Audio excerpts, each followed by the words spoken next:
দয়া মায়া দেখে খুশি হলাম আমি।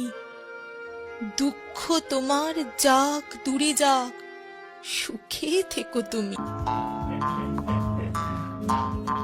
তোমার দয়া মায়া দেখে খুশি হলাম আমি। তুমি কে মা?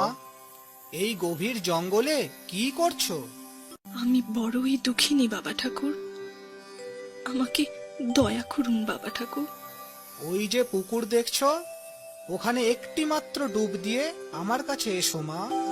যেমন আজ্ঞা করেন বাবা ঠাকুর। এ কি আমার মাথা ভরা চুল, দুধে আলতা গায়ের রং, এ সবই বাবা ঠাকুরের দয়া।